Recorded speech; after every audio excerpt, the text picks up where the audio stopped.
일상이 바쁜 여러분들을 대신해서 지식과 인사이트를 정리해드리는 매일 독서 매일 인사이트입니다. 오늘은 지난 시간에 이어서 그래서 철학이 필요해 이 책에 대해서 한번 살펴보도록 하겠습니다. 우리의 고민에 대한 무시무시한 철학자들의 진단과 처방에 대해서 한번 살펴보도록 하겠습니다. 막연한 불안감에 시달려요. 이 고민은 거의 대부분의 사람들이 가지고 있는 보편적인 고민일 거예요. 불안감 이런 것들에 이제 많이 시달리게 되죠.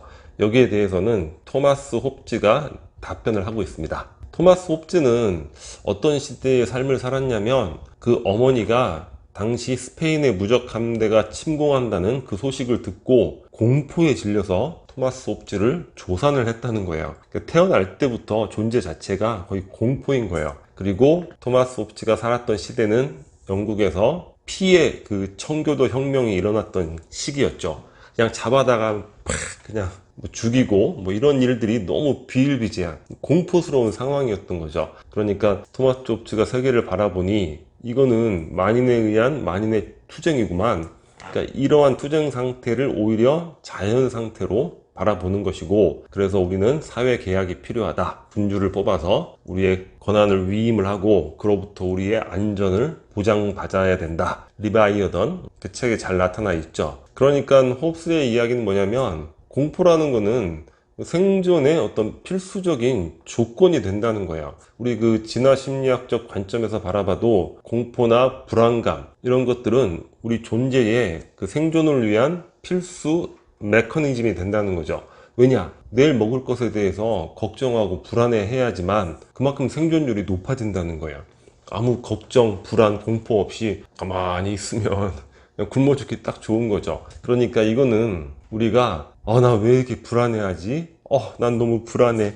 이렇게 이상하게 생각할 것이 아니라, 자, 우리 존재의 생존을 위한 기제라고 하죠. 메커니즘이다. 이렇게 자연스럽게 받아들이는 것이 좋을 것이고, 그럼에도 이 불안감이 삶에 어떤 문제가 된다. 그러면은 이 홉즈의 시대를 상상해 본다거나 우리 역사 속에 많은 시대들을 상상해 보면 어떨까 이런 생각이 듭니다. 우리나라만 해도 역사상 수천 번의 침공을 받았다고 했잖아요. 얼마나 일상이 공포스러웠겠어요. 그리고 스토아 철학, 세네카가 루실리우스에게 보내는 편지, 그냥 헛간에서 자고 딱딱한 빵 먹고 굶어보고 이렇게 살아보면 우리가 공포스러워하고 불안해하는 그런 것들이 실상 나락으로 떨어져 봐야 별거 아니다, 그런 것들을 느낄 것이다.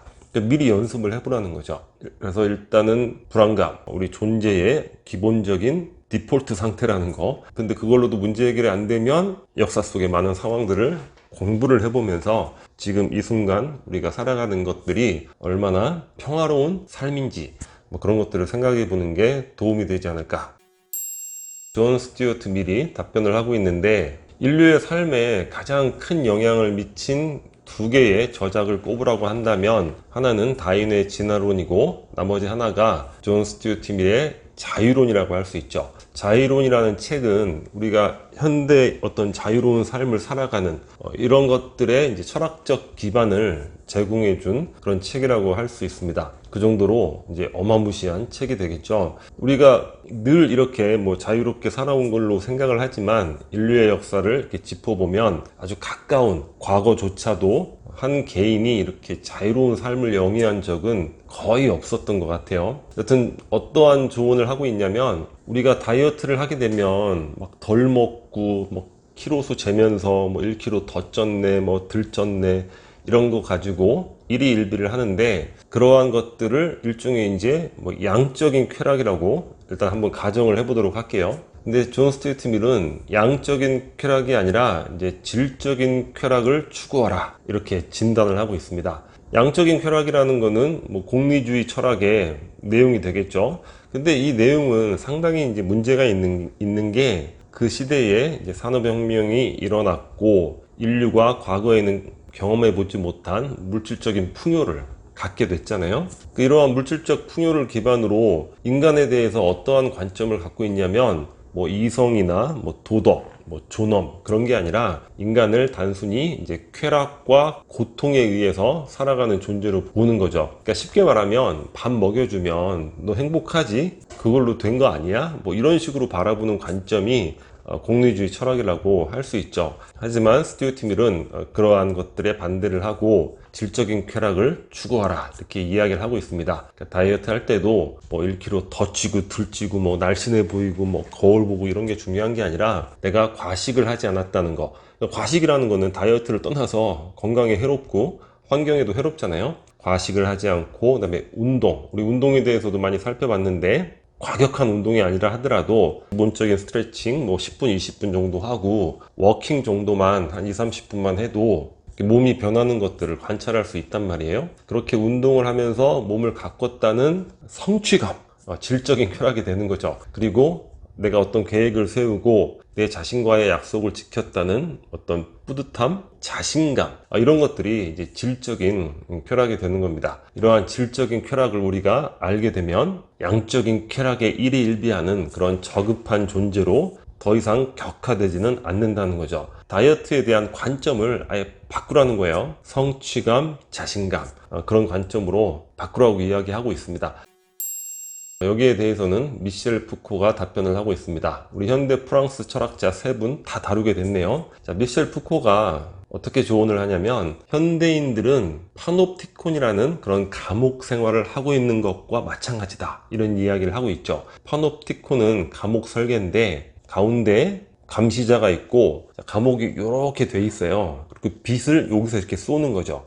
그러면 어떻습니까? 감시당하는 사람들은 누가 나를 감시하는지 빛 때문에 알 수가 없어요. 그리고 감시하는 사람이 없는데도 불구하고 본인이 감시당한다고 느끼게 되는 거죠. 현대인들의 삶이라는 게 그런 거예요. 파놉티콘처럼 남의 시선, 타인을 감시자로 여기고 그 시선에 남들이 신경을 안 써도 내가 또 그 감시자가 있는 것으로 여기면서 신경을 쓰게 되는 그런 삶을 살아간다고 이야기를 하고 있습니다. 그래서 미셸 푸코는 어떠한 해답을 이야기하고 있냐면, 자, 우리가 세상을 살아가고 있는 이 상황에서의 어떤 상식이나 사회 분위기, 자연스럽게 여겨지는 이런 것들이 도대체 무엇을 기반으로 하고 있는지 그거를 역사적으로 통찰하고 항상 의심하라는 거예요. 그냥 자연스럽게 나를 감시하는 이런 것들을 받아들이지 말라는 거죠. 그리고 인간이 자신의 능력과 인간미를 발휘하려면 기존의 상식의 틀을 벗어던지는 그런 용기가 필요하다, 이렇게 이야기를 하고 있습니다. 그래서 말년의 미셸 푸코는 이러한 슬로건을 내세우고 있죠. 자, 온 힘을 다해서 게이가 되어야 한다. 여기서 게이는 뭐 동성 연애자를 뜻하는 게 아니라 자유로운 영혼이 되어야 된다. 그거를 이제 상징적으로 게이에 대입을 해서 이야기를 하고 있습니다. 자, 우리가 파놉티콘 속에 살고 있구나. 감시자가 없는데, 남들은 실제 나의 삶에 별 관심이 없는데 스스로가 감시자가 있다고 생각하고 거기에 맞춰서 자기 행위를 억압하는, 스스로 자기가 자기를 억압하게 되는 이런 상황에 대해서 통찰을 하라는 거예요. 그리고 과연 무엇이 나를 억압한다고 하면은 그것이 맞는 것인지, 절대적으로 가치가 있는 것인지, 그걸 역사적으로 통찰하고 그것이 아닐 경우에 과감하게 깨부셔야 된다, 이렇게 조언을 하고 있습니다. 무시당하는 기분이 들 때가 있어요. 여기에 대해서는 알프레드 아들러가 이야기하고 있는데, 아들러 철학에 대해서는 우리 굉장히 너무 많이 다뤘죠. 미움받을 용기, 그리고 성공하는 사람들의 7가지 습관. 그러니까 이 고전, 원전이 현대의 유명한 많은 책들에 이렇게 인용이 되어 있다는 거, 이런 것들을 우리가 알 수 있죠. 그러니까 원전에 우리가 더 충실해야 되지 않을까. 과제 분리는 아들러 철학의 핵심적인 원리인데, 자신의 과제에 타인이 개입하지 말게 하고, 그리고 더 중요한 거는 타인의 과제에 개입을 하지 말라는 그런 이야기가 되는 거죠. 근데 우리가 잘 못 느끼고 있지만 우리는 타인의 과제에 너무나 많은 개입을 하고 있습니다. 자, 무시당하는 기분하고 과연 이게 무슨 상관일까? 무시라는 건 뭡니까? 타인의 과제죠. 거기에 개입하지 말란 말이에요. 그러니까 무시를 하든 말든 그건 그 사람의 일이지 내가 그걸 어떻게 조종할 수는 없잖아요. 그리고 내가 어떠한 프레젠테이션을 준비한다. 남들이 이걸 싫어하면 어떡하나? 뭡니까? 타인의 과제죠. 좋아하고 싫어하고는 타인의 과제잖아요. 나는 내 과제, 내 기준으로 열심히 준비해서 열심히 하면 그만인 거예요. 여하간 삶의 다양한 관계나 상황, 이런 것들에 있어서 폭넓게 적용해 볼 수 있는 아주 유용한 개념, 과제 분리, 그 개념이 되는 것 같습니다. 인간관계에 너무 짜증이 나요. 여기에 대해서는 베네딕투스 데 스피노자가 답변을 하고 있습니다. 인간관계 짜증이 난다. 누군가를 원망하고 막 불평하고 한숨 짓고 뭐 이런 것들은 그 타인을 내 바람대로 바꿀 수 있다고 믿기 때문이라는 거예요. 근데 스피노자의 이야기는 그건 원천적으로 불가능하다는 거죠. 그 사람이 그런 행동을 하는 이유는 그 사람의 뭐 가정 환경이라든가 생활 환경이라든가 그 사람 내면의 컴플렉스라든가 뭐 고민거리, 또한 유전자, 이런 것들이 얽히고 설켜서 인과관계를 일으켜서 나오는 그런 행위이기 때문에 그거를 내가 바꿀 수는 없다는 거죠. 이미 결정되어 있는 상태라는 거예요. 그래서 스피노자의 조언은 뭐냐면, 이러한 사실을 의식을 하고 무슨 일이든 태연자약한 태도로 감내할 수 있어야 된다. 인내할 수 있어야 된다. 그러니까 이것도 일종의 인간관계 자체의 디폴트 값이 짜증이 날 수밖에 없다. 뭐 이렇게 조언하는 것이 아닌가, 그런 생각이 듭니다. 그래서 스피노자의 철학을 이해와 수용의 철학이라고 말하고 있죠. 그러니까 원망하고 불평하고 짜증내는 대신에 그저 just 그냥 이해를 하라는 거예요. 가족이 너무 미워요. 뭐 부모님이 밉고 뭐 형제 자매가 밉고 이런 경우 상당히 많죠. 여기에 대해서는 이제 한나 아렌트가 조언을 하고 있습니다. 자, 아렌트는 타인의 행위로 인해서 이 상처받은 것을 두고두고 마음에 품게 되면은 그 상처에 발목이 잡히게 되면서 결국 중요한 게 뭐냐면 나의 자유를 침해당하게 된다는 거예요. 그러니까 뭐냐면 누가 나한테 상처를 준 거예요. 어렸을 때 부모가 나를 막 학대하고, 그러면 거기에 대해서 원망하고 원한을 품을 수 있겠죠. 근데 그게 자기 자신에 있어서 가장 큰 해를 끼치게 된다는 거죠. 왜냐? 그 자신의 자유를 침해하는 그런 결과를 만들게 되는 거기 때문에 오히려 과거에 당했던 상처보다도 더 큰 피해를 두고두고 평생 계속 입게 된다. 이런 이야기라고 이제 할 수 있습니다. 그 어떤 철학자도 마찬가지지만 인간의 행위에 대한 관점, 자, 오류를 범할 가능성이 내포되어 있다. 이런 관점을 갖고 있죠. 나도 타인에게 마찬가지고. 그래서 아렌트가 제시하는 해법은 뭐냐면 자구책은 용서다. 끊으라는 얘기죠. 용서로 끊으라는 얘기예요. 왜? 내 자신의 자유가 침해당하지 않고 온전히 더 나은 내가 될 수 있게 방법은 그거밖에 없다는 거죠. 용서. 그런데 이런 말씀 드리면 한나 아렌트가 아히만 재판을 관람하면서 도저히 이거는 용서할 수 없다, 뭐 그러한 스탠스를 취했잖아요. 근데 당시 한나 아렌트가 나치의 그 홀로코스트에 있어서 유대인들도 조력한 이가 있다, 그 말 한마디 했다가 유대인 사회로부터 거의 매장당할 뻔했단 말이에요. 근데 그 상황에서 아마 용서 얘기를 했으면 아마 피살되거나 그러지 않았을까. 그러니까 그 상황에서의 그 한계는 있었겠죠. 마지막으로 연인과 자주 다퉈요. 이 부분에 대해서 한번 살펴보겠습니다. 여기에 대한 답변은 프리드리히 헤겔이 하고 있죠. 헤겔하면 변증법이 떠오르잖아요. 바로 그 변증법으로 조언을 하고 있습니다. 변증법이라는 게 뭐예요? 정 있고 거기에 반대되는 반이 있고 이게 합쳐져서 이제 합이 되는 것이고, 계속 이런 변증법적인 발전이 지속적으로 이어지는 것이죠. 그런데 연인과 자주 다투는 게 이게 웬 변증법인가? 자, 일단 어떻게 됩니까? 연인이 만나게 되면 자, 나의 관점이 있죠. 그것이 그 연인의 관점과 갈등을 일으키게 되는 거예요. 그러니까 정이 있고 반이 있는 것이죠. 근데 거기서 뭐야? 나는 정인데 웬 반이야? 헤어져야지.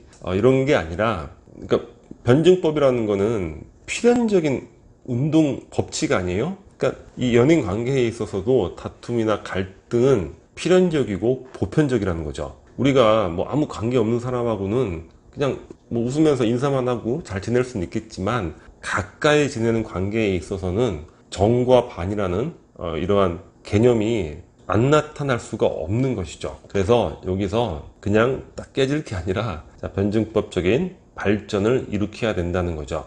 나의 관점과 타인의 관점, 연인의 관점을 통합하고 종합을 해서 합을 만들어내는 거죠. 이거는 뭔가 상태를 격상시키는 그런 의미가 있는 것이고, 나와 연인이 우리라는 새로운 개념으로 승화되는 그러한 발전이 되는 거죠. 그리고 정이 있을 때 반의 에너지가 세면 셀수록, 그러니까 갈등이 깊으면 깊을수록 합을 만들었을 때 더욱 빛을 발한다. 그러니까 더욱 든든한 유대감을 만들어낸다.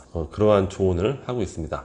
사실 연인 관계, 부부 관계에서 서로 상대의 끝을 본 경우, 갈 때까지 가본 경우, 물론 그렇게 해서 깨지는 경우도 있겠지만, 그렇게 해서 합을 만들었을 때, 그때 뭔가 가장 깊은 사랑의 관계, 깊은 유대감의 관계, 그걸로 이제 승화되는 것이 아닌가. 여러 가지 고민에 대한 철학자들의 답변을 참고해 봤는데, 공통적으로 우리가 느낄 수 있는 부분은 그런 것 같아요. 우리 모든 고민들에 대해서 고민의 보편성을 느끼는 것 같습니다. 그러니까 우리가 나는 왜 이런 고민이 있을까? 나만 왜 이럴까? 이거 자체가 사실은 가장 문제가 되는 것 같아요. 그걸로 인해서 힘든 거죠. 고민 자체가 힘든 것보다 왜 나에게만 이런 고민이 있을까? 나만 저주받은 거 아니야? 이런 생각들이 더욱더 그 사람을 힘들게 하는 것이 아닌가. 이 부분에 대해서는 우리가 좀 자세히 생각해 볼 필요가 있을 것 같아요. 우리 철학자들의 조언에서 이 고민의 보편성, 이걸 먼저 우리가 인사이트로 얻고, 그 다음에 개별 고민에 대해서 각각의 조언들을 한번 숙고해 보면 도움이 되지 않을까, 그런 생각을 해봅니다. 자, 오늘 영상은 여기서 마치도록 하겠습니다. 캐리커처가 구독 버튼이고요. 구독과 좋아요 많이 부탁드리겠습니다. 감사합니다.